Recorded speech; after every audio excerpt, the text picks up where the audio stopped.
नमस्कार. आम्रपाली न्यूज चॅनलच्या बातमीपत्रात आपल्या सर्वांचं मनपूर्वक स्वागत. वसई विरारमध्ये इंधन वितरण व्यवस्था संथ गतीने, वाहन चालकांचा महावितरणच्या कारभारावर तीव्र संताप. वसई विरार परिसरातील गेल्या 6 दिवसापासून सुरू असलेल्या वीज पुरवठ्याच्या गंभीर समस्येचा फटका आता केवळ घरगुती ग्राहकांनाच नव्हे तर पेट्रोल पंपांनाही बसू लागला आहे. वारंवार वीज खंडित होत असल्याने इंधन वितरणाची प्रक्रिया संथ गतीने चालू आहे. अनेक पेट्रोल पंपावर वाहनांच्या अर्धा किलोमीटरपर्यंत रांगा लागल्याचे चित्र दिसून येत आहे.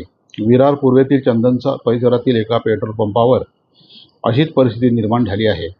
सध्या वीज पुरवठा कधी सुरू होईल आणि पुन्हा कधी खंडित होईल याचा कोणताही निश्चित अंदाज नसल्याने नागरिकांसह व्यावसायिकही त्रस्त झाले आहेत. पंपावरील इंधन वितरणासाठी आवश्यक यंत्रणा आणि उपकरणे विजेवर अवलंबून असल्याने वीज पुरवठा खंडित होतात. इंधन भरण्याच्या प्रक्रियेत अडथळे निर्माण होत आहेत. परिणामी वाहन धारकांना दीर्घकाळ प्रतीक्षा करावी लागत आहे.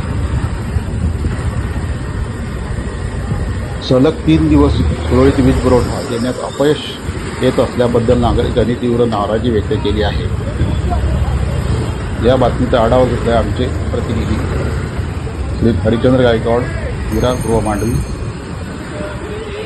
वृत्त संकलन रमेश सोनावणे, संपादक आम्रपाली न्यूज चॅनल वसई विरार. चॅनलला लाईक, शेअर व सबस्क्राईब करायला विसरू नका. धन्यवाद.